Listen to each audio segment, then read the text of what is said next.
Have you ever woken up, and before your feet even hit the floor, felt the weight of the day pressing down on you? That familiar tightness in your chest, the frantic buzz in your mind as the to-do list starts scrolling like an endless social media feed. You drag yourself through the motions, fueled by caffeine and a quiet sense of desperation, telling yourself, maybe I'm just not built for this. Maybe I'm just not strong enough. That thought, that whisper, is the most dangerous lie you will ever believe. Because weakness isn't a state of being, it's a state of mind. It's the story that echoes in the silence after a failure, the doubt that creeps in when you see someone else's success, the exhaustion that convinces you to stay small and safe. But I'm here to tell you the truth. You are not weak. You are simply untrained. Mental strength isn't a gift handed out at birth. It's not reserved for the lucky few. It is a skill. It is a muscle. And like any muscle, it is forged in the silence of repetition, in the heat of resistance, and through the quiet decision to stand up one more time than you fall down. It is built in the moments when no one is watching, when there is no applause, when the only person you have to prove anything to is the one staring back at you in the mirror. We live in a world that sells comfort as the ultimate prize. We want the resilience, but we avoid the resistance. We crave the peace, but we run from the discipline required to build it. We desire strength, but we are terrified of the pressure that creates it. And so, when life inevitably tests us, we crumble. Not because we are fragile, but because we have never trained our minds to be the anchor in our own personal storm. Perhaps this feels familiar. Perhaps you've felt lost, invisible, or perpetually one step behind. You've watched others move with a confidence that feels alien to you and wondered, what's wrong with me? The answer is nothing. Nothing is wrong with you. You are simply in the part of your story where you are meant to build yourself, not find yourself. This is not about self-help. This is about self-construction. If you're ready to make a change, stick with me. And if you find value in what you hear today, don't forget to hit that like button and subscribe for more content that can help you transform your life. Now, let's begin. Chapter 1. The Tyranny of the Trigger. Breaking free from emotional reactivity. Reactivity is the silent architect of a life lived in chaos. It doesn't arrive with a bang. It seeps into your day through 1,000 tiny cracks. It's the sharp, defensive reply to a casual comment. It's the surge of frustration when you hit a red light. It's the wave of anxiety that follows an unread text message. Before you even realize it, your peace has been stolen, not by the world, but by your own unmanaged responses. We've all been there. A colleague makes a passive-aggressive remark in a meeting. Instantly, your face flushes, your heart hammers against your ribs, and words leap from your mouth before your logical brain has even had a chance to process the situation. For a fleeting moment, it feels like power. You stood up for yourself. You won the exchange. But hours later, as you lie in bed replaying the scene, a different feeling settles in. You realize you didn't win anything. You lost your composure. You lost your focus. And you gave someone else the remote control to your own emotional state. That is the hidden cost of a reactive mind. It trades long-term peace for short-term satisfaction. It tricks you into believing you're defending your honor, when in reality, you're just giving away your power. Every time you react without awareness, you are training your brain to follow emotion over reason. You are carving a deeper groove, making it easier for your mind to tumble into that same pattern the next time. You don't lose control in the big moments by accident. You lose it because you never trained yourself to hold your ground in the small ones. Think of a young entrepreneur named Marcus. He was brilliant, passionate, and deeply committed to his startup. He poured his heart and soul into a major project, working late nights and weekends. During the final presentation to investors, one of them questioned a single data point in his financial projections. It was a fair question, but to Marcus, it felt like an attack on his integrity, his effort, his entire vision. The sting of perceived injustice was immediate. His throat tightened. Instead of pausing and responding with the data he knew inside and out, he reacted. His voice became sharp, defensive. He talked over the investor, trying to prove his point with force instead of facts. The energy in the room shifted instantly. The conversation was no longer about his brilliant project. It was about his volatile reaction. He didn't lose the funding that day, but he lost something far more valuable: their trust in his leadership under pressure. That night, the regret was crushing. He hadn't been defeated by the question. He had been defeated by his own nervous system. This pattern is even more destructive in our personal lives. Imagine a relationship where one partner feels constantly on edge, walking on eggshells because they fear triggering an emotional storm.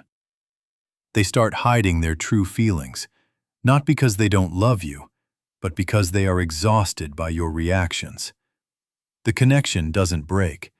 It slowly starves to death in the silence created by your emotional unpredictability. You tell yourself, "They pushed my buttons." But the hard truth is, no one can push a button that you haven't wired yourself. We mistake reactivity for strength, but it is the very definition of weakness. It is emotional slavery. It puts your well-being in the hands of external events and other people's moods. True strength is the ability to feel a powerful emotion rise within you, to observe it, and to consciously choose a response that aligns with your values and your long-term goals. The good news is this: emotional reactivity is not a personality trait you are stuck with. It is a habit. And like any habit, it can be unlearned, and a new one can be installed in its place. Every outburst you regret is not proof that you are broken. It is simply feedback that your emotional alarm system has been trained to be faster than your conscious awareness. The goal isn't to become a robot, devoid of feeling. The goal is to create a space, a sacred pause, between the trigger and your response. In that space lies your freedom. It's the difference between being a prisoner of your past and the architect of your future. It's where you stop letting life happen to you and start deciding how you will move through it. When you master this, you become untouchable in the best possible way. No insult can destabilize you. No criticism can derail you. No chaos can pull you from your center.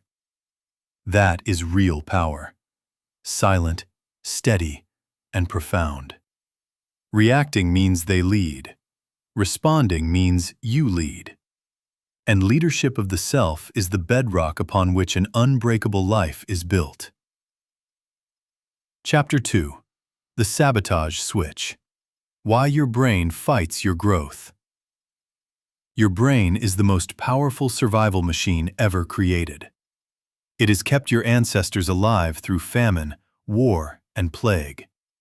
It is a masterpiece of evolutionary engineering designed for one primary purpose: to keep you safe. But here is the paradox of modern life. The very system designed to ensure your survival is often the biggest obstacle to your growth. Your brain isn't your enemy, but it often acts like one. Every time you decide to step out of your comfort zone, to start a business, to ask for a promotion, to have a difficult conversation, an internal alarm bell starts ringing. A voice whispers, "What if you fail? What if they reject you? What if you make a fool of yourself?"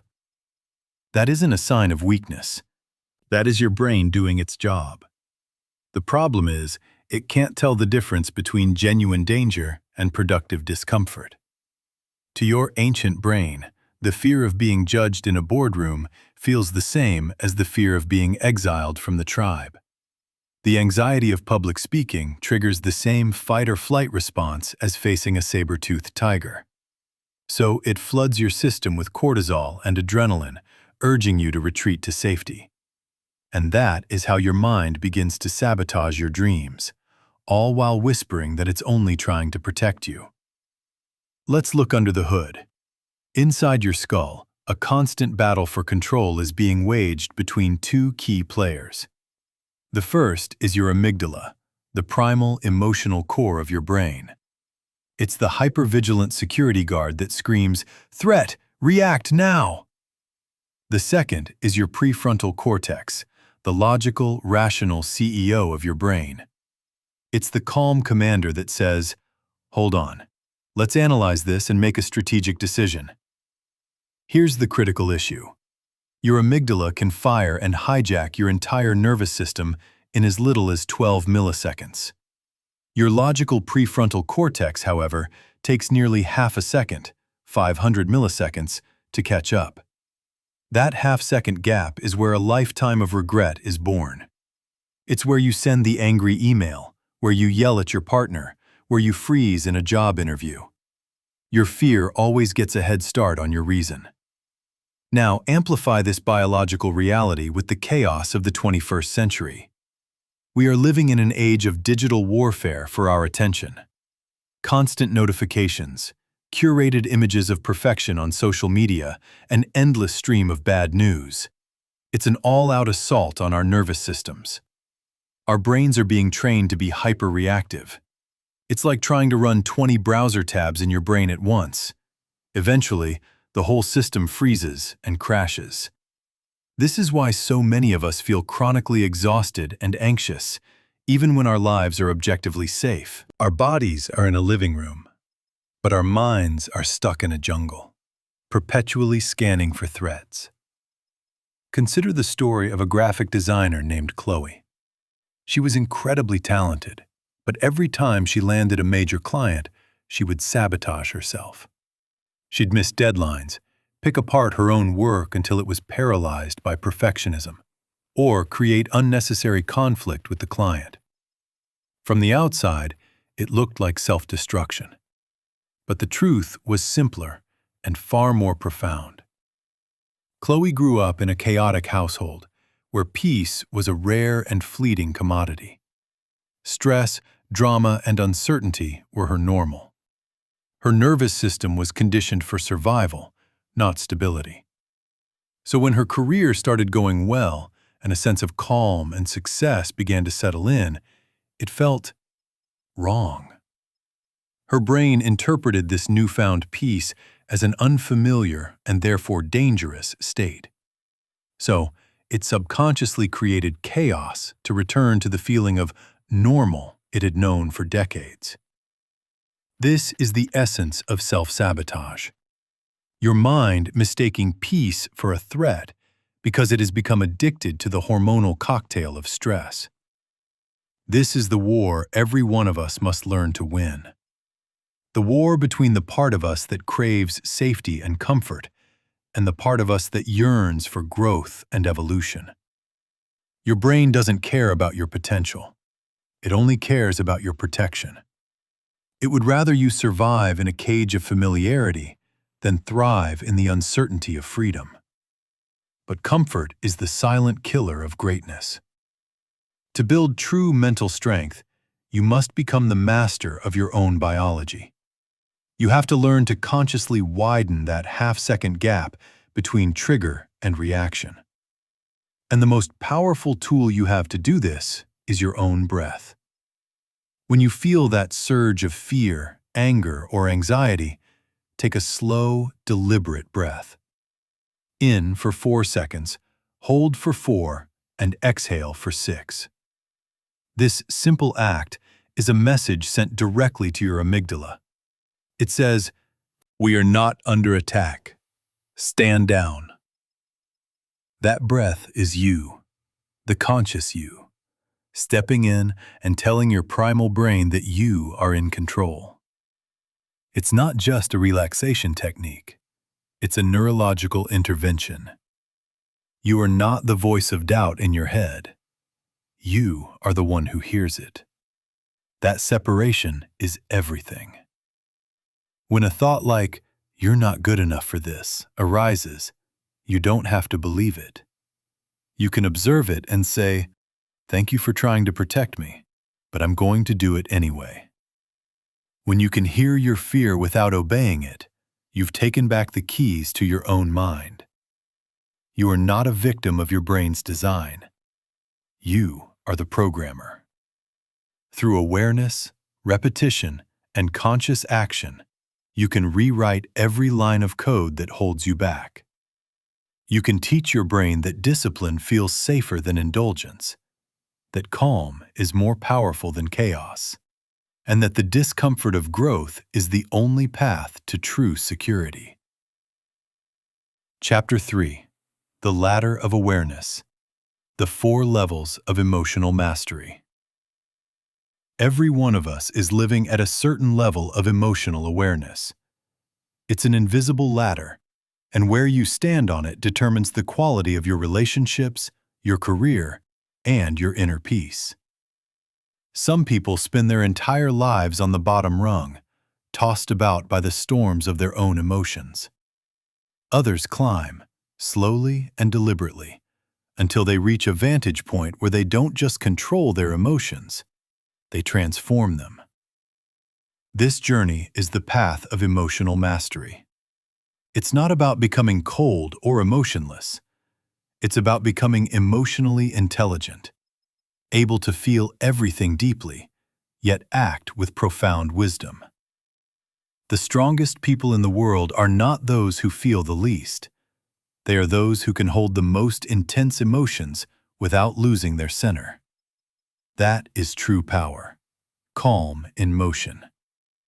As we walk through these 4 levels, I want you to ask yourself with radical honesty, where am I right now? Because you cannot change a reality you refuse to see. The first step to climbing the ladder is knowing which rung you're standing on. Level 1: Unconscious reactivity. This is the default setting for most of humanity. It is the autopilot stage. At this level, your emotions have complete control over your behavior. You don't have feelings. Your feelings have you. When you're angry, you lash out. When you're anxious, you procrastinate or freeze. When you feel slighted, you withdraw into silence. Life feels like something that is happening to you. You find yourself saying things like, "He made me so angry," or "That's just the way I am," believing your reactions are an unchangeable part of your identity. Living at level 1 is like driving a car where the steering wheel has a mind of its own. You're moving, but you have no control over the direction. It is a state of constant exhaustion because you are perpetually fighting battles that originate and end within your own mind, triggered by a world you cannot control. You are waiting for your circumstances to change so that you can finally feel at peace, without realizing that the chaos is coming from inside the house. Awareness of this level is the first crack of light in the prison of reactivity. Level 2: Conscious reactivity. This is where the journey truly begins.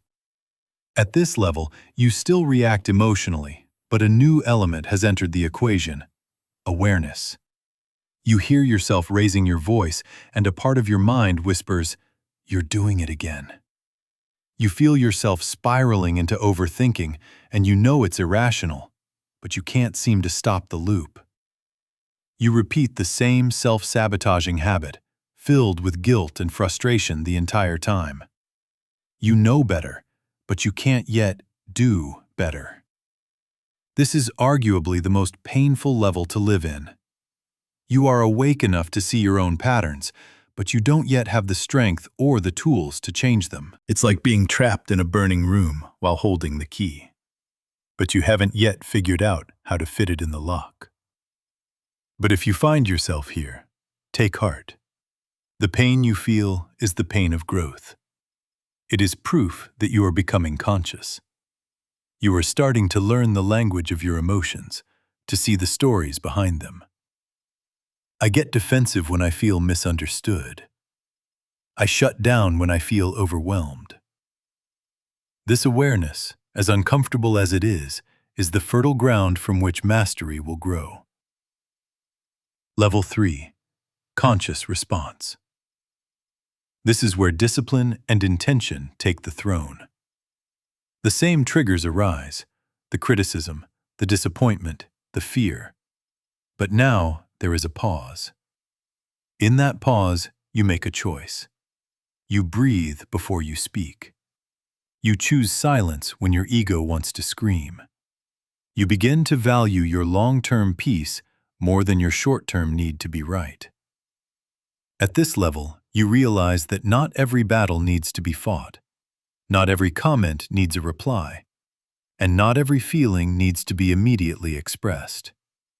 You stop seeing your emotions as enemies to be conquered and start seeing them as messengers to be understood.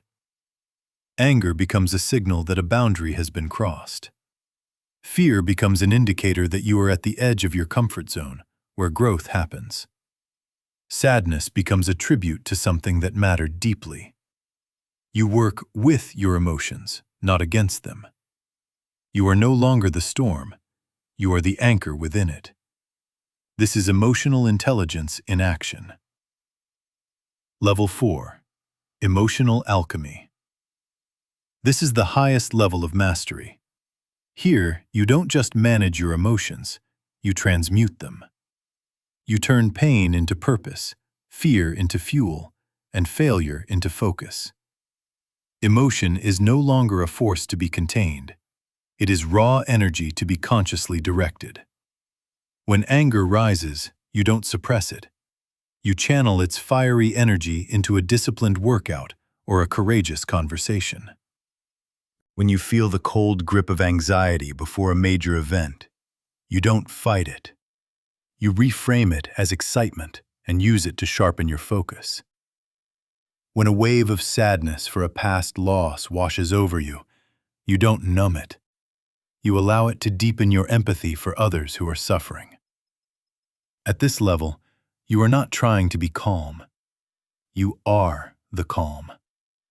Your inner stability becomes so profound that it begins to positively influence the people around you. This isn't about perfection. You still get triggered. You still feel pain, but your recovery time is rapid. Your self-awareness is razor sharp, and your peace is no longer dependent on external conditions. You have become the eye of your own storm, the quiet center around which the chaos of life can spin without ever touching your core. Moving up this ladder is not a linear journey. You will have days where you operate at level 3, and then a stressful situation knocks you back down to level 1. That's okay. Growth isn't about never falling. It's about getting back up faster each time. Don't label these moments as failures. Label them as feedback. Ask, what did this reaction reveal about a wound I still need to heal? When you do this, your triggers become your greatest teachers. And the person who learns to manage their emotions doesn't just survive life, they lead it. Chapter 4. The Sacred Pause, your secret weapon against impulse. In a world that worships speed, the most powerful thing you can do is slow down. In a conversation, in a conflict, in a crisis, the person who can pause wins. The one who can create a sliver of space between what happens and how they respond, that person is in control, not just of the situation, but of themselves. The problem is that most of us live without this pause. We exist in a state of constant, low-grade emergency. One critical email can hijack our entire morning. One thoughtless comment can sour our mood for hours. One unexpected problem can make us question our entire path. We live like a ship without an anchor, tossed violently by every wave. all because we have never been taught the simple, revolutionary power of the pause. The pause is where wisdom is born. It is the moment where you reclaim your power from the jaws of instinct. It is the breath that separates a reaction you'll regret from a response you'll be proud of. And mastering this moment is the foundation of mental strength. This is where a simple but profound tool comes into play, a mental framework you can deploy anytime, anywhere. It's called the STOP method. It's an acronym for 4 steps. Stop, take a breath, observe, and proceed. It sounds deceptively simple, but when practiced with consistency, it fundamentally rewires your brain's emotional response system. It is your emergency brake for the runaway train of impulse. S stands for stop. The moment you feel it, that surge of anger, that tightening in your chest, that flush of panic, your only job is to do nothing. Just stop. Before you type the reply, before you raise your voice, before you make the decision, freeze the frame. This is the hardest part, because every primal instinct in your body is screaming at you to do something. Defend, attack, explain, escape.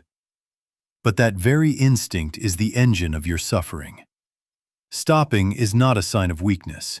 It is strength under immense pressure. It is the conscious decision to say, I will not be a puppet of this moment. Imagine a coworker publicly questions your work. The heat rises in your face. The urge to fire back a sarcastic comment is overwhelming. But instead, you pause. You hold your tongue for just 2 seconds. In that silence, awareness has a chance to enter the room. You have just interrupted a lifelong pattern of reactivity. That single moment of restraint is a monumental victory. T stands for take a breath. Once you've stopped, your body is still primed for battle. Your heart is racing, your muscles are clenched, your nervous system is screaming danger, even if the threat is just a person's opinion. Your breath is the remote control for your nervous system. By consciously changing your breathing pattern, you can change your physiological state. The technique is simple but powerful. A slow, deep breath in through your nose for 4 seconds. Hold it for 4 seconds. Then exhale slowly through your mouth for 6 seconds. Repeat this 3 times. This isn't woo-woo philosophy. It's hardwired biology. A longer exhale activates the vagus nerve, which triggers your parasympathetic nervous system, your body's rest and digest mode. It sends a clear signal to your brain. The threat has passed. We are safe. In that moment, you feel the tension in your shoulders release. Your heart rate slows. You regain access to your prefrontal cortex, the thinking, logical part of your brain. You're back in the driver's seat. O stands for observe. Now that you've created space and calmed your body, you can step back and become the witness to your own experience, not the victim of it.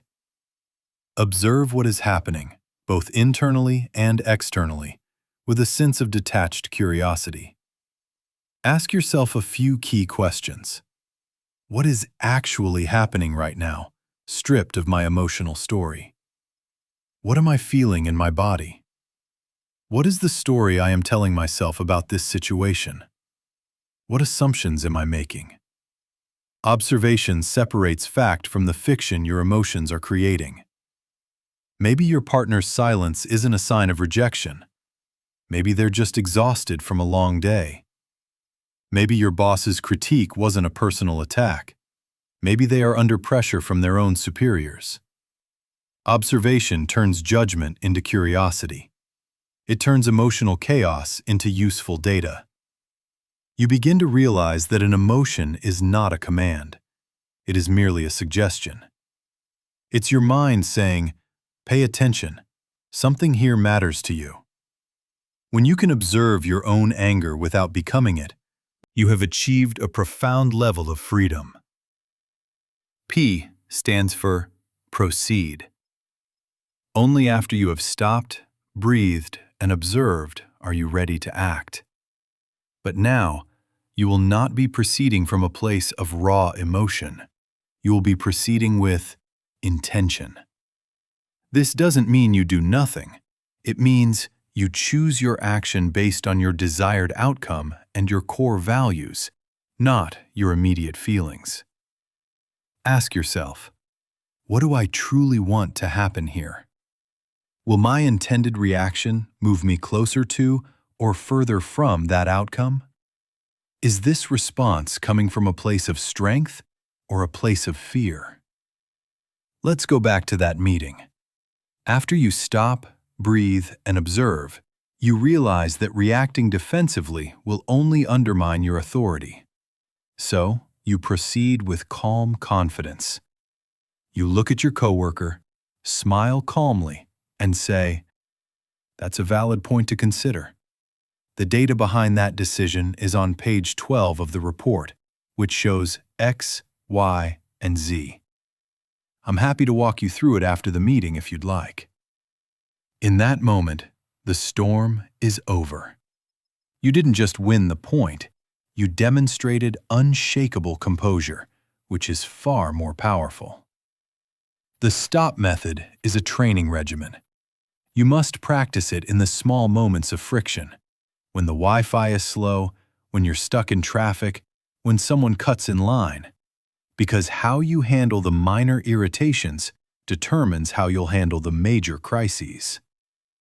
Every time you practice it, you are strengthening the neural pathway between your emotional brain and your logical brain. You are building the muscle of self-mastery. Eventually, the pause becomes so automatic, so reflexive, that you do it without thinking.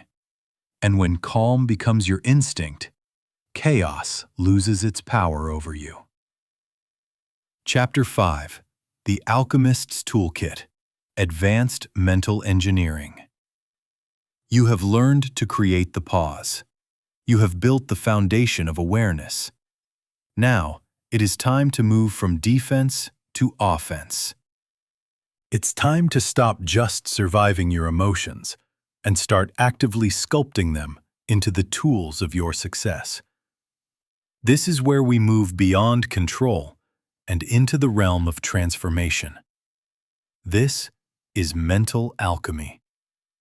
The most resilient and effective people in the world don't suppress their feelings. They have learned how to use them. They understand that every emotion is simply a form of energy, and energy can be consciously directed. Here are 5 advanced techniques from the Alchemist's Toolkit that will allow you to engineer your inner state with precision and power. Technique 1. Cognitive reframing. The art of rewriting your reality. You do not suffer because of what happens to you. You suffer because of the story you tell yourself about what happens to you. The event itself is neutral. Your interpretation is what gives it its power. A failed project can be interpreted as, "I'm a failure," or it can be interpreted as, "I just discovered one way that doesn't work, and this data will make my next attempt successful." One story leads to despair. The other leads to resilience. Cognitive reframing is the conscious act of choosing the most empowering interpretation of any event. This is not toxic positivity. It is not pretending that a bad situation is good. It is tactical realism. It's about finding the angle that gives you power instead of taking it away. Let's say you get passed over for a promotion. The default frame is, "They don't value me. I'm not good enough." An alchemical reframe would be, "This is a sign that my growth here has plateaued, and it's time to seek a bigger opportunity elsewhere." Or, "This feedback shows me exactly which skills I need to develop to become undeniable for the next role." Here's a practical exercise. The next time something negative happens, force yourself to write down 3 alternative, empowering interpretations of the event. This exercise breaks the brain's habit of defaulting to the most painful story. You are training your mind to see opportunity in obstacle and lesson in loss. A rejection becomes protection from the wrong path. A delay becomes crucial preparation time. A failure becomes invaluable market research. Strong minds don't deny reality. They simply choose the perspective that serves their forward momentum. Technique 2. Emotional labeling. Name it to tame it. Unspoken emotions don't go away. They fester. When you feel a vague, heavy sense of, "I'm stressed," or "I feel off today," your brain interprets it as an undefined threat, which only heightens your anxiety. It's like being in a dark room and hearing a noise. Your imagination runs wild with terrifying possibilities. But the moment you turn on the light and see it's just the cat, the fear dissolves. Emotional labeling is the act of turning on that light.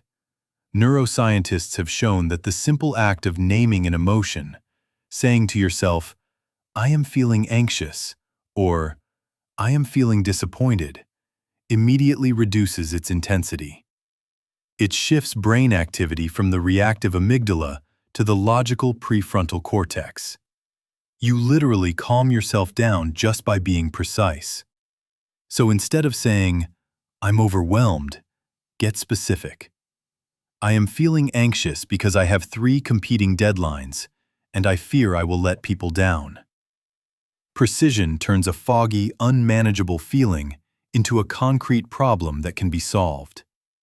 Once an emotion is named, it transforms from a monster in the dark into a piece of data. And you can work with data. Technique 3. Somatic regulation. Calm the body to free the mind. Your emotions are not just in your head. They have a physical address in your body. Anxiety often lives in your chest and stomach. Anger tenses your shoulders and jaw. Sadness feels like a heavy weight in your gut. You cannot think your way out of an emotion if your body is still stuck in the physiological pattern of that emotion. No amount of positive affirmations will work if your nervous system is screaming that you are under threat. You must regulate the body first. Somatic regulation is the practice of using your body to change your mind. We've already discussed breathing, but other powerful tools include cold exposure. Splashing cold water on your face or taking a short, cold shower instantly activates the vagus nerve and shocks your system out of a mental loop, forcing you back into the present moment. Movement. Emotion is energy, and energy is designed to move. When you feel stuck, get up and walk, stretch, dance, or lift weights. Motion is the fastest way to dissolve emotional stagnation. Progressive muscle relaxation. Tense a muscle group, like your fists, for 5 seconds, and then release it completely. Work your way through your entire body.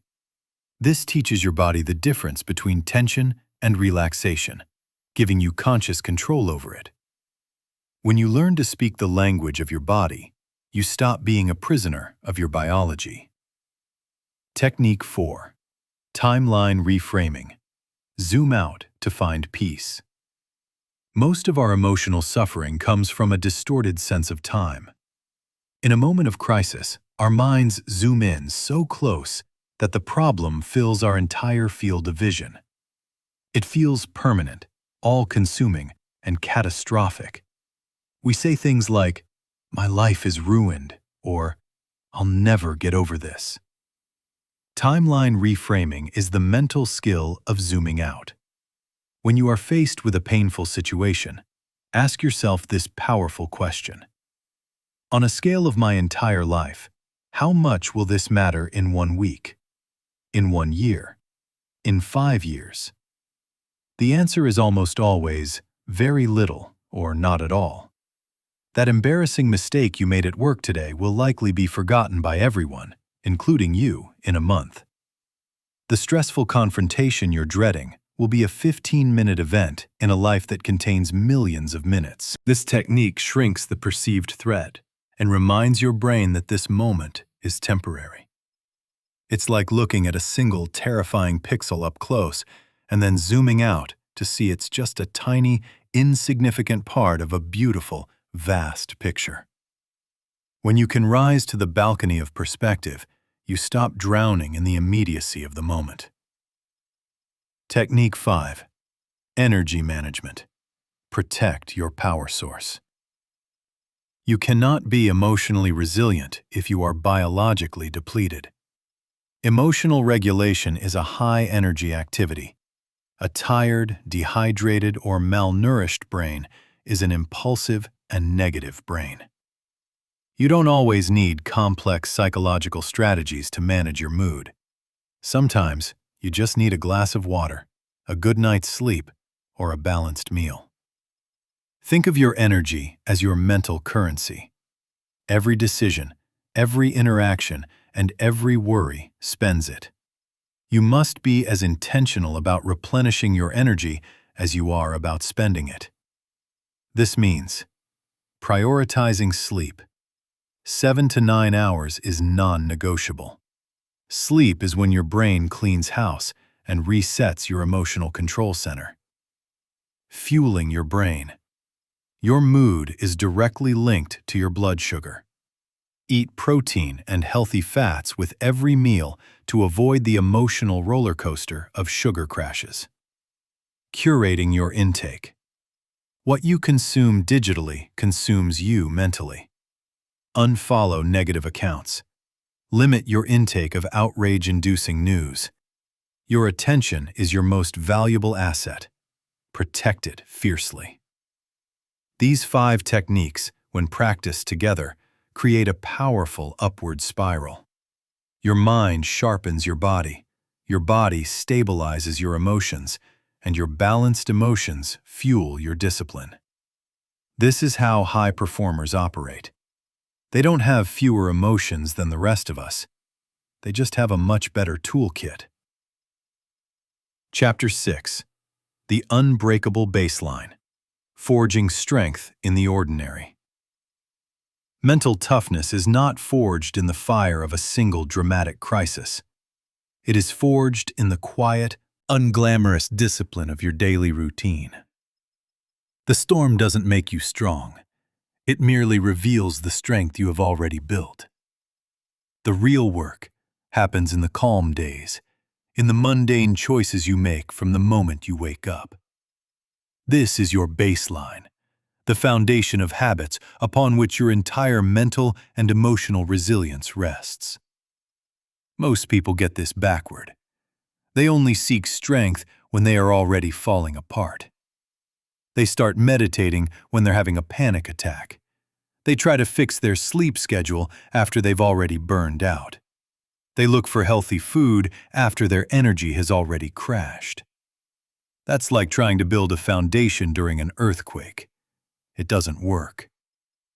Your daily habits are the armor you wear into battle. They determine whether pressure bends you or breaks you. Building a strong baseline is the unsexy, uncelebrated secret to becoming unshakable. Let's break down the pillars of that foundation. Pillar 1. Sleep, the silent weapon. Sleep is not a luxury. It is a neurological necessity. It is your mind's nightly reset button. Without it, everything else fails.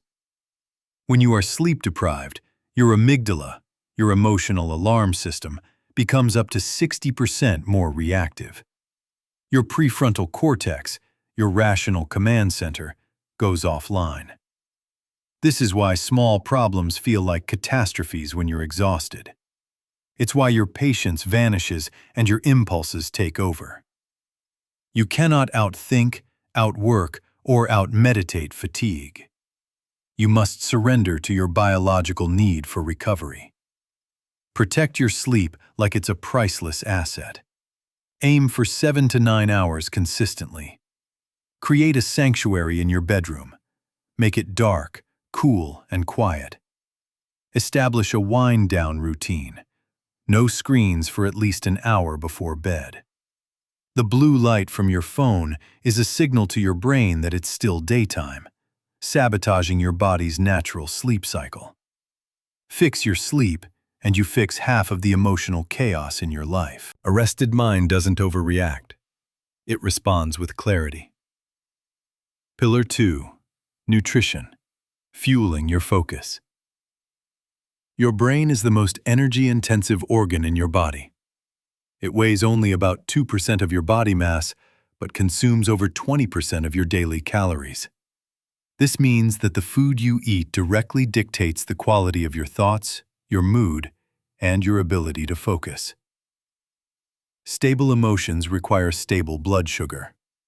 When you eat a sugary breakfast or rely on processed snacks, you send your blood sugar on a wild roller coaster, and your mood goes right along with it. That feeling of being hangry, irritable, and impatient when you're hungry is a perfect example.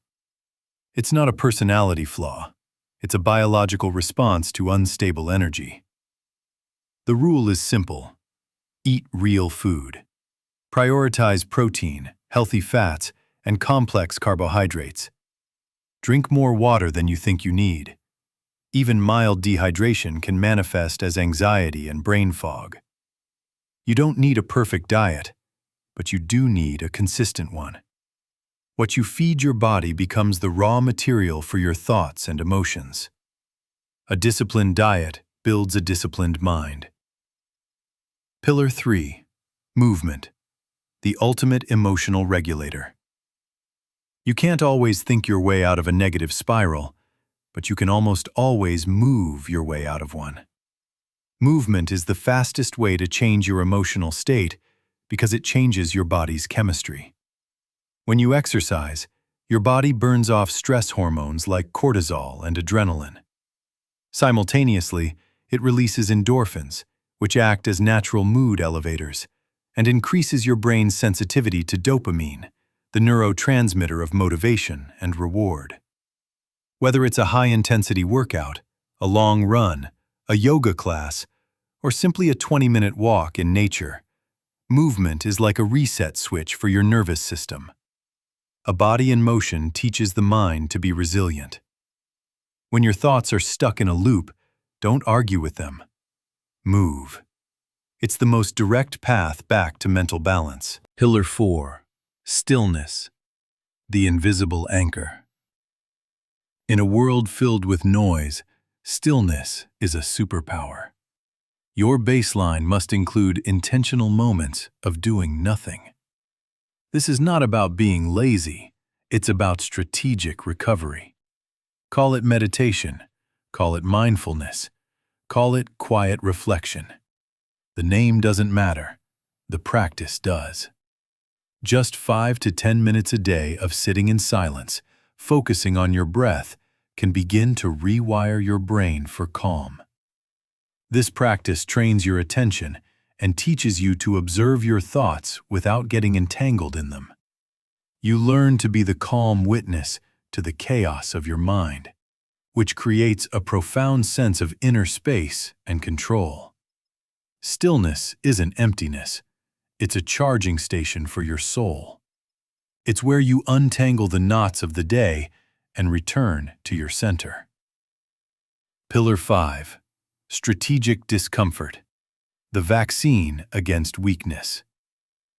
The body and mind adapt to the demands placed upon them. If you live a life of constant comfort, your system becomes fragile. You must intentionally introduce controlled doses of stress to build your capacity for resilience. This is strategic discomfort. It can be something physical, like taking cold showers, or pushing yourself to a new limit in a workout. It can be something mental, like learning a difficult new skill, or reading a book that challenges your worldview. It can be something social, like having that conversation you've been avoiding. Each time you voluntarily step into discomfort and regulate your response, you are inoculating your nervous system against real-world stress. You are teaching your brain, on a biological level, that you can handle pressure. Soon, the things that used to cause you to panic will barely register. You stop being afraid of fear itself. Your confidence becomes earned, not just hoped for. You don't rise to the level of your ambitions. You fall to the level of your systems. Your baseline is your system. These pillars, sleep, nutrition, movement, stillness, and strategic discomfort, are not separate items on a checklist. They are an interconnected web of support. When one is weak, the others are strained. But when they are all strong, they create a foundation so stable that no external storm can shake you. This is where strength stops being an effort and becomes your identity. Chapter 7. Your Brain on Mastery, the Science of Becoming Unshakable. When we talk about changing your mindset, it's easy to think of it as a vague, abstract concept, a simple matter of thinking more positively. But what if I told you that every time you choose a new thought, resist an old impulse, or practice a new habit, you are physically changing the structure of your brain? This isn't motivation. This is neuroscience. Mental mastery is a biological process. You are literally sculpting the organ inside your skull with your choices, thoughts, and actions. The brain you have today is not the brain you have to have tomorrow. This incredible ability is called neuroplasticity, the brain's power to reorganize itself by forming new neural connections. Your brain is not fixed. It is a living, adaptable system that is constantly being shaped by your experiences. It doesn't care if the habits you repeat are positive or negative. It simply adapts to what you do consistently. If you have spent years worrying, reacting emotionally, and feeding self-doubt, you have built superhighways of neurons dedicated to those patterns. That's not who you are. It's just what your brain has been trained to do. And the most exciting news in all of human science is that you can build new roads. Imagine your brain is a vast, open field. Every thought is a person walking across it. The first time they walk, they barely leave a trace. But if they walk the same path every single day, they wear a groove into the ground. Over time, that groove becomes a deep, well-worn path, the easiest and most natural route to take. Your habits are those neural paths. The negative, reactive ones are the old, muddy trails your brain takes by default. The work of mastery is to consciously choose to walk a new path, over and over, until it becomes the new default. At first, this new path feels awkward and requires immense effort. Choosing to pause instead of react feels unnatural. Choosing to reframe a negative thought feels like you're lying to yourself. But with every single repetition, you are strengthening that new connection. Neurons that fire together wire together. Eventually, the new path becomes so wide and smooth that your brain takes it automatically. Calm becomes your instinct. Discipline becomes your reflex. That's when you know the change is real. It's no longer something you are doing. It is something you have become. Let's look at the key players in this transformation. We've talked about the battle between the amygdala, your fear center, and the prefrontal cortex, your logic center. In a chronically stressed or reactive person, the amygdala is overactive and enlarged. It's like having a security guard who pulls the fire alarm every time the toast burns. But scientific studies, using MRI scans, have shown something remarkable. After just 8 weeks of consistent mindfulness practice, the gray matter in the amygdala actually begins to shrink. It becomes less reactive. At the same time, the prefrontal cortex thickens and strengthens its connections. Your brain physically remodels itself to make calm and rational thought your default state. Think about the power of that. You can literally build a brain that is biologically predisposed to peace. This process is fueled by your brain's reward system, which is governed by the neurotransmitter dopamine. Most people think dopamine is the chemical of pleasure, but that's a misunderstanding. Dopamine is the chemical of motivation and anticipation. It's released not when you achieve a goal, but when you anticipate that you are on the right path toward achieving it. This is why breaking a large goal into tiny, manageable steps is so effective. Every time you check a small item off your list, your brain gives you a small hit of dopamine, which motivates you to take the next step. You can hijack this system to build mental strength. Start rewarding the effort, not just the outcome. When you successfully use the stop method, consciously acknowledge it. Good, I held my ground there. That small moment of self-recognition is a dopamine trigger. You are training your brain to find the process of becoming disciplined as rewarding as the final result.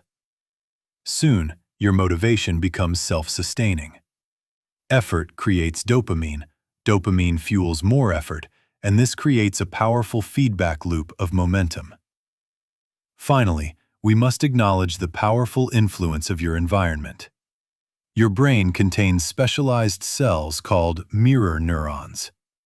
These neurons fire not only when you perform an action, but also when you observe someone else performing that same action. They are the basis of empathy, learning, and connection. They also mean that you are subconsciously absorbing the emotional states of the people around you. If you spend your time with people who are cynical, anxious, and reactive, your mirror neurons will fire in sympathy, and your brain will begin to adopt those patterns. Conversely, if you surround yourself with people who are calm, disciplined, and resilient, your nervous system will learn from theirs. You absorb their composure like emotional osmosis. This is why choosing your inner circle is one of the most critical decisions you will ever make. You are not just choosing your friends, you are choosing your future brain. The journey from who you are to who you want to be can feel long and arduous. In the beginning, it feels like you're just pretending. You're acting calm. You're faking confidence. This is the stage where most people quit, because the internal change isn't visible yet. But what you must understand is that this acting is the work. It is the repetition that is laying down the new neural pathways. Keep going. What begins as a conscious act will eventually become a subconscious identity. You are not faking it until you make it. You are practicing it until you become it. Chapter 8. Grace Under Fire. The Art of Performing Under Pressure. Pressure. It's the moment the training ends and the test begins. It's the high-stakes presentation, the crucial negotiation, the difficult family conversation, the final minute of the game. Anyone can appear strong when life is easy. Anyone can be calm when the waters are still. But pressure is the great revealer. It doesn't build character, it exposes it. It shows the world, and more importantly, it shows you where your foundations are solid and where they are built on sand. You cannot outrun pressure. It is inextricably linked to every meaningful pursuit in life. If you have a dream, you will face the pressure of failure. If you have a responsibility, you will face the pressure of expectation. The goal, then, is not to create a life free from pressure, but to become the kind of person who thrives within it. The secret is to learn to see pressure not as a threat that will crush you, but as a force that can sharpen you into the most effective version of yourself. First, you must reframe what pressure is. The situation itself, the deadline, the audience, the opponent, is neutral. It has no inherent power over you. The pressure you feel is generated internally by the story you tell yourself about the stakes. If you tell yourself, "I can't mess this up, everything is on the line," your body will respond with a threat response: panic, shallow breathing, and clouded judgment. Your amygdala takes over. But what if you changed the story? What if you told yourself, "I've trained for this moment. This is an opportunity to show what I can do"? That story elicits a challenge response. You will still feel the adrenaline. Your heart will still beat faster. But your body interprets it as readiness, not fear. Your focus sharpens. Your mind becomes clear. You are primed for performance. Your words literally change your body's chemistry. So, the next time you feel that familiar knot of nervousness, stop and consciously say to yourself, "I'm not nervous. I'm excited. My body is getting ready to perform." Next, you must train for the storm in times of calm. This is the principle of stress inoculation. Elite performers, soldiers, surgeons, athletes, don't wait for a crisis to learn how to be calm. They simulate it. They intentionally and repeatedly expose themselves to controlled doses of stress to build their nervous system's capacity. You must do the same. Make a habit of leaning into discomfort. Have the difficult conversation you've been putting off. Volunteer to give the presentation at work. Take a class in something that intimidates you. Each time you step into a stressful situation voluntarily and manage your internal state, you are teaching your nervous system that intensity does not equal danger. It's like a vaccine for fear. When real, high-stakes pressure arrives, your body and mind will recognize the feeling. It won't be a shock. It will be a familiar signal that says, "It's go time." When you're in the moment, when the pressure is on, the single greatest threat to your performance is a scattered mind. Your brain will want to time travel, ruminating on past mistakes or catastrophizing about future failures. High performers combat this by ruthlessly narrowing their focus to the present moment. They don't think about winning the game. They think about executing the very next play. They don't think about closing the deal. They think about answering the next question perfectly. When you feel overwhelmed, zoom in. Bring your attention to the smallest possible unit of action. What is the one thing I need to do right here, right now? Focus on your breath. Focus on the physical sensation of your feet on the floor. Anchor yourself in the present, because the present is the only place where you have any power. Mastery isn't about controlling the entire storm. It's about flawlessly executing your next step within it. Beneath this all lies a profound mindset shift, seeing pressure as a privilege. If you are feeling pressure, it means you are in the arena. It means you are doing something that matters. It means you have been trusted with responsibility. It means you are engaged with life on a level that many people only dream of. A life without pressure is a life without meaning. Pressure only exists where opportunity exists. So, when the weight feels heavy, shift your perspective. Don't ask, "Why is this happening to me?" Ask, "Why is this happening for me?" Life has handed you this challenge because it recognizes a capacity for strength in you that you may not yet see in yourself. Pressure isn't a burden to be endured. It is an honor to be met. It is the friction required to polish you into something brilliant. After the event is over, whether you succeeded or failed, your work is not done. The final step is reflection. Most people move on too quickly, wasting the valuable data the experience provided. The master reflects analytically, not emotionally. Ask yourself, what worked? What didn't? What did I learn about myself under pressure? What will I do differently next time? This process turns every experience, especially the failures, into a lesson. It transforms mistakes into a manual for future success. When the moment comes, and it will, remember this. That surge of energy is not fear. It's fuel. Breathe into it. Anchor yourself in the now. Focus on the process, not the outcome. And remind yourself that you are lucky to be here, in a moment that matters. Pressure doesn't define you. It refines you.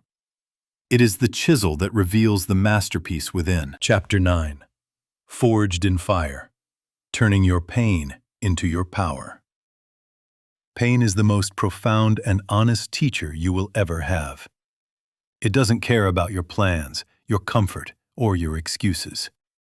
It arrives uninvited, shatters your world, and demands that you grow. Our society teaches us to fear pain, to numb it, hide from it, and distract ourselves from its presence. We see it as an enemy, a sign that something has gone terribly wrong. But the strongest, most compassionate, and most resilient people you know have learned a different truth. They know that pain is not the enemy. Pain is potential. The people you admire are not the ones who have lived a life free from scars.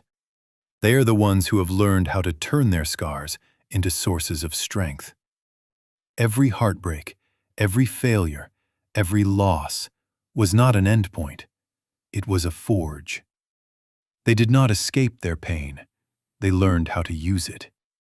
They are living proof that pain will either be the thing that breaks you or the thing that builds you. The choice of what it becomes is yours alone, and it is made in how you choose to translate it. Every emotion is a form of energy. According to the laws of physics, energy cannot be created or destroyed. It can only be transformed. You can allow the raw energy of your pain to fester into bitterness, resentment, and victimhood. Or you can learn to be an alchemist and convert it into drive, compassion, and purpose. Let's start with anger. Anger is perhaps the most misunderstood emotion. We're taught that it's negative, destructive, and something to be suppressed. But anger, in its purest form, is not evil. It is a signal. It is a powerful message from your core self that something you deeply value, your dignity, your time, your boundaries, your safety, has been violated. When it's left unconscious, anger is a wildfire that burns everything in its path. But when it's channeled with awareness, anger is a clarifying force. It provides the fuel to say, "No more." Instead of asking, "Why am I so angry?" ask, "What is my anger trying to protect?" The answer will reveal one of your core values. Then, take that fiery energy and channel it. Turn it into a courageous conversation. Turn it into the discipline to train harder at the gym. Turn it into the fuel to leave a situation that has been draining your soul for years. Directed anger becomes assertiveness, and assertiveness is simply self-respect in action. Then there is fear. Fear is not a sign of weakness. It is a sign that you are alive. It is your nervous system's way of saying, "Pay attention, we are entering new territory." Most people interpret fear as a stop sign. The strong have learned to see it as a compass. Your fear points directly to where your growth lies. The thing you are most afraid to do is often the very thing that will unlock your next level of freedom and power. You fear public speaking because that is where your voice is waiting to be found. You fear failure because that is where your courage is waiting to be built. You fear rejection because that is where your authentic self is waiting to be embraced. Fear does not mean turn back. It means prepare. When you consistently and intentionally walk toward the things you fear, a magical transformation occurs. Your brain learns that the discomfort is not fatal. The fear doesn't vanish, but it shrinks. You become bigger than your fear, and that is the birth of true confidence. What about sadness? We live in a culture that is terrified of sadness. We rush to cheer people up, to distract them, to tell them not to cry. But sadness is not weakness. Sadness is the purest expression of love. It is the echo of something that mattered deeply. It is a testament to your capacity to connect, to value, to give your heart to something or someone. To run from your sadness is to dishonor what you have lost. To sit with it, to allow it to move through you without resistance, is to allow it to do its sacred work. Sadness carves you out, making you deeper, more compassionate, and more human. Buried grief becomes lifelong numbness. But grief that is fully felt and integrated becomes wisdom. It's the teacher that connects you to the shared human experience of loss, and in doing so, opens your heart to a level of empathy you never knew you possessed. Finally, there is frustration.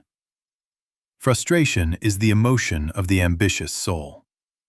It is the uncomfortable friction that arises when your standards have outgrown your current reality. It is the gap between where you are and where you know you could be. Most people waste this powerful energy on complaining. They see frustration as a sign of failure. But the alchemist sees it as a signal for improvement. Frustration is feedback. It's telling you that a strategy needs to change, a skill needs to be sharpened, or an effort needs to be increased. The greatest innovations and transformations in history were not born from comfort.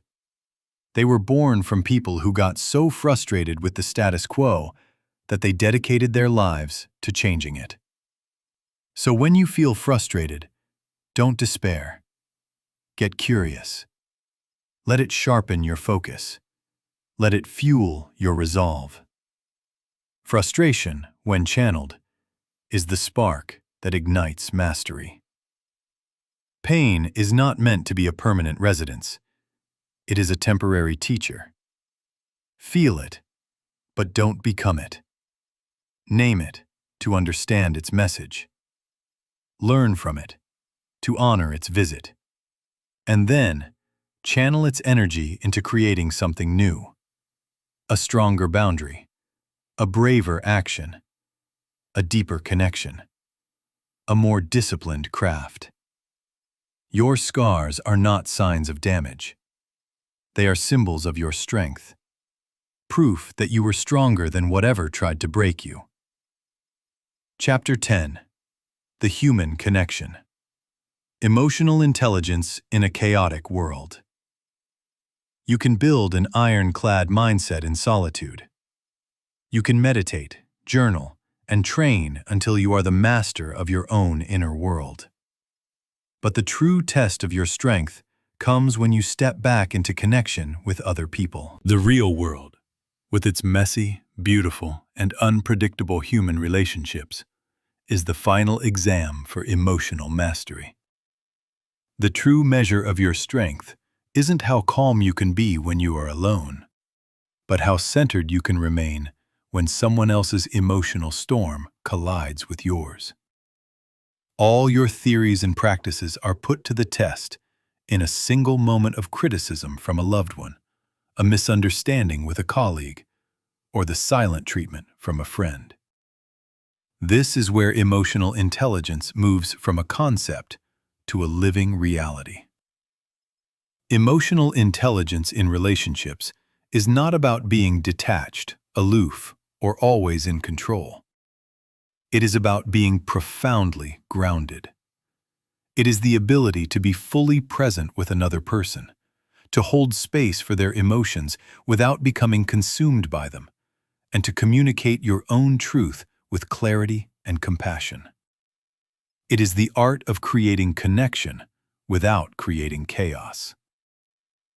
The first principle is to stop taking everything personally. Every person you interact with is living in their own complex universe, shaped by their own past traumas, insecurities, and unmet needs. When they lash out, become defensive, or withdraw, it is almost never about you. It is a reflection of their own inner state. An emotionally immature person reacts to the surface behavior. An emotionally intelligent person learns to translate it. When your partner raises their voice, instead of matching their volume, listen for the hurt or fear beneath their anger. When a colleague is passive-aggressive, instead of getting defensive, recognize that their behavior may be coming from a place of professional insecurity. This does not mean you excuse or tolerate disrespect. It means you choose to respond to the root cause, not the symptom. This understanding gives you the power to de-escalate a situation instead of fueling it. The second skill is to listen beyond the words. Most of us don't listen to understand. We listen for our turn to speak. We are so busy formulating our rebuttal in our own minds that we miss the true message. Listening with emotional intelligence means paying attention to what is not being said. It's hearing the exhaustion in someone's tone when they say, "I'm fine." It's noticing the hesitation that reveals their uncertainty. It's sensing the sadness behind the silence. True listening is a gift of pure presence. Put your phone away. Make eye contact. Let go of your own agenda. When people feel truly seen and heard on an emotional level, their defenses lower, their hearts soften, and that is when real communication can begin. Third, you must master the art of empathy with boundaries. Empathy is the ability to understand and share the feelings of another. It is the glue of human connection. But without boundaries, empathy becomes emotional drowning. You start absorbing other people's anxiety, carrying their burdens, and trying to fix problems that are not yours to solve. This leads to compassion fatigue and burnout. Healthy empathy says, "I can sit with you in your darkness, but I will not let it extinguish my own light." You can understand someone's pain without making it your own. You can offer support and compassion without taking on the responsibility for their happiness. Remember, you are responsible to people, not for them. This balance allows you to connect deeply without losing yourself. Fourth, learn to communicate with "I feel" statements. Conflict in relationships is inevitable. Damage is optional. The difference often comes down to a single word. Most of us communicate with blame-filled "you" statements. You never listen. You always make me feel. You are so inconsiderate. These statements immediately trigger defensiveness and escalate conflict. An emotionally intelligent approach replaces blame with ownership. Instead of "you never listen," try "I feel unheard when I'm interrupted." Instead of "you're so inconsiderate," try "I feel hurt when my efforts aren't acknowledged." This simple shift from accusation to personal expression is revolutionary. It's not about being weak, it's about being clear. Vulnerability invites dialogue, while blame invites war. Finally, understand that your calm is contagious. In any interaction, the nervous systems of the people involved are subtly communicating with each other, a process called co-regulation. If you enter a room full of anxious people, you will likely start to feel anxious yourself. But the reverse is also true. If you can remain grounded, centered, and calm during a tense conversation, Your stable energy will subconsciously influence the other person's nervous system to calm down as well. This is why yelling, "Calm down," at someone never works. You cannot command someone to be calm. You must be the calm. Your regulated breathing, your steady tone of voice, and your grounded presence become an anchor for them. In any relationship, the person who can regulate their own emotions first becomes the emotional leader. When you bring this level of awareness to your interactions, your relationships transform. They cease to be a source of draining drama and become a source of mutual growth and profound connection. You stop trying to win arguments and start trying to understand people. And in that shift, you discover a depth of intimacy and trust you never thought possible. Chapter 11. The Inner Architect. Rewiring your self-talk and owning your story. There is a voice that narrates your entire life. It's the first thing you hear in the morning and the last thing you hear at night. It is more influential, more persistent, and more powerful than any other voice you will ever hear. It is the voice of your own self-talk. And for many of us, that inner narrator is our harshest critic, our most relentless judge, and our most dedicated saboteur. You can't build a life of confidence on a foundation of self-criticism. You can't cultivate inner peace while being at war with yourself every day. Your self-talk is the source code for your subconscious mind. It dictates how you feel, what you believe is possible, and how you show up in the world. To change your life, you must first change the way you speak to yourself. That critical voice inside your head, the one that whispers, "You're not smart enough. You always mess things up. Who do you think you are?" was not born with you. It was built. It is a mosaic of every critical comment from a parent, every dismissive remark from a teacher, and every painful failure you ever experienced. Your brain, in its attempt to protect you from future pain, recorded these messages and began playing them on a loop. Don't try that. You might fail again. Don't speak up. You might get rejected again. The mind is loyal to what it hears most often. Repetition creates belief. Your brain isn't trying to hurt you. It's running an old, outdated protective program. The first step to rewriting this program is to become aware of it. You cannot change a voice that you don't consciously hear. For the next week, become a detective of your own thoughts. When you make a small mistake, drop something, or say the wrong thing, what is the first thing you say to yourself? Is it kind and forgiving, or is it cruel and dismissive? Write it down. When you see your inner critic's words on paper, they lose much of their power. You expose the absurdity of them. You realize you would never, ever speak to a friend, or even a stranger, the way you speak to yourself. This awareness creates a separation. You begin to understand, that voice is not me. It is a habit, and a habit can be changed.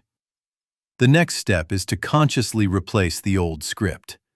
This is not about empty affirmations or blind positivity. It is about replacing a destructive lie with a grounded, compassionate truth. When your mind says, "I can't do this," you intercept it and replace it with, "This is challenging, and I am learning how to handle it." When it says, "I failed again," you replace it with, "I gathered valuable data. I am getting better with every attempt." When it says, "No one believes in me," you replace it with, "I believe in myself enough to keep going, and that is what matters." Every time you do this, you are performing a small act of neurological reprogramming. You are weakening the old neural pathway and strengthening a new one. At first, it will feel forced, but with relentless consistency, the new voice will start to become your default. Think of it as having two voices available to you at all times. the inner critic, and the inner coach.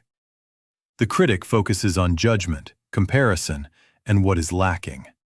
The coach focuses on direction, effort, and what is possible.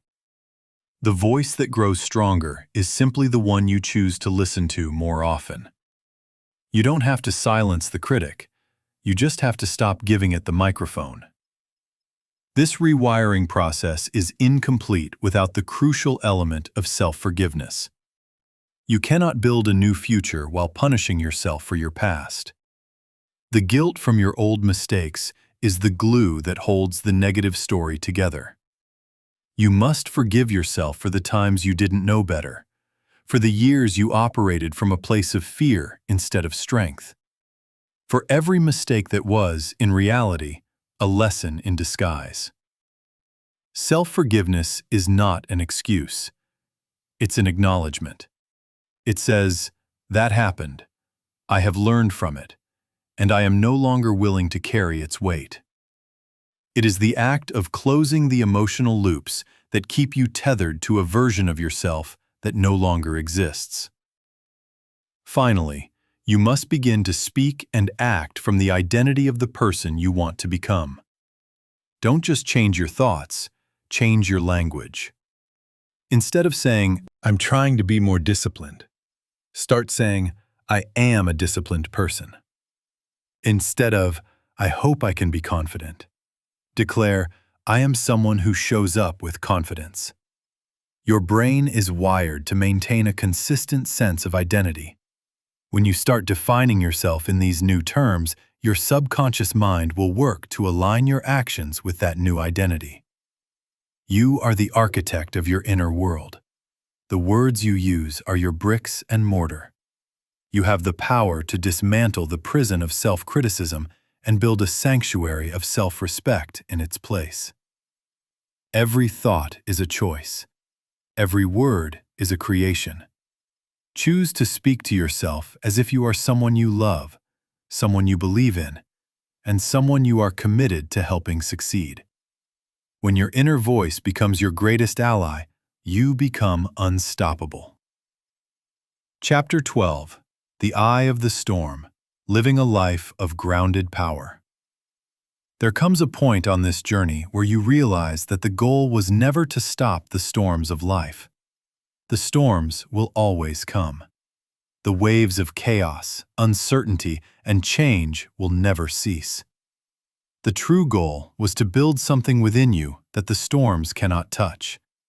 It was to become the eye of the hurricane, that place of profound stillness and clarity at the very center of the swirling chaos. To live as the calm in the storm is the ultimate expression of emotional mastery. It means moving through a frantic world without letting its frantic energy live inside of you. It means being surrounded by noise while remaining anchored in your own inner silence. It means feeling the ground shake beneath your feet, but never losing your balance. This is not about avoiding life. It is about engaging with it so fully and so consciously that you are no longer at its mercy. Everyone experiences a moment when their world falls apart. The career path vanishes, the relationship ends, the plan you built your life around crumbles into dust. In that freefall, your every instinct will scream at you to grab onto something, to fix it, to fight it, to stop the descent. But the more you resist the fall, the more you struggle, the harder the eventual impact will be. The master, however, has learned the paradoxical power of surrender. Not giving up, but letting go of resistance. It is the deep, cellular trust that this falling is not a destruction, but a relocation. It is the faith that sometimes life has to clear away the debris of what you thought you wanted to make space for what you were truly meant to become. The storm didn't come to break you. It came to break you open. In times of crisis, people do not look for the loudest person in the room. They look for the calmest. True leadership is not about having all the answers. It is about possessing a state of being that provides a sense of safety and stability for others. Your calm becomes a sanctuary. Your steady breathing becomes a rhythm they can match. Your refusal to panic becomes the permission they need to believe that things will be okay. This is the quiet authority that mastery bestows upon you. Your presence alone becomes a form of leadership. This inner stability is not a gift. It is a discipline, built through thousands of small, unseen choices. It's the choice to let go of an argument you know you can't win. It's the choice to not reply to the provocative comment. It's the choice to turn off the news when you feel overwhelmed. Each time you choose restraint over reaction, you are doing one more repetition in the gym of your mind. You are building the muscle of equanimity. And one day, people will look at you and wonder how you carry so much with so much grace, not realizing you have been training for this moment your entire life. Remember that crisis is a classroom. It teaches you lessons that comfort never could. It shows you who your real friends are. It reveals your own hidden reserves of strength. It strips away all the non-essential layers of your ego, your title, your reputation, your possessions, until you are left with the raw, unbreakable core of who you are. In that space, you meet yourself for the first time, and you realize that your peace was never dependent on your circumstances. Peace is portable. It is something you carry within you. When the chaos rises, when the pressure mounts, when the world seems to be spinning out of control, you now have the tools. You must intentionally slow down when everything around you speeds up.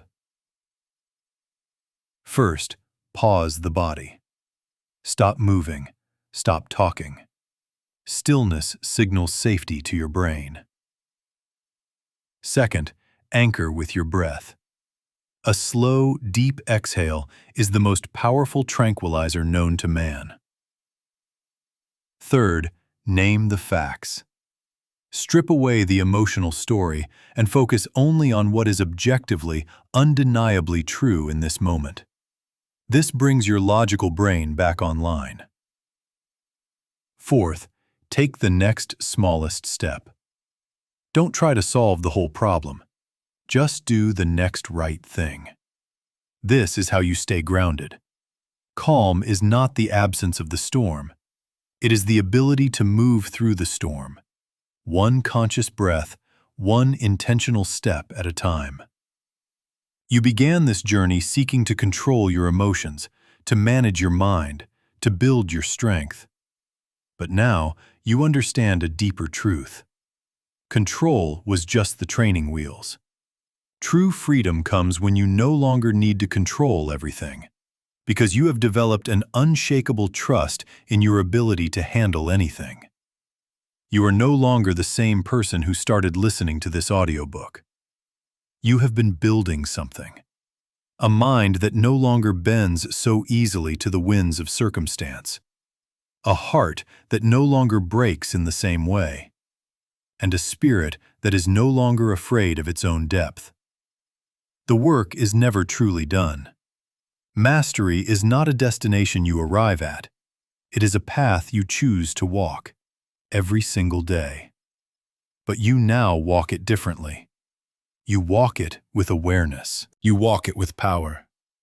You walk it with a quiet, unshakable peace that comes not from a perfect life, but from a perfected mind. The storm is here. It is always here. But so are you, grounded, centered, calm. Not because the world got easier, but because you became stronger. True strength isn't about never being shaken. It's about finding your stillness in the midst of the shake. You are the calm. You are the eye of the storm.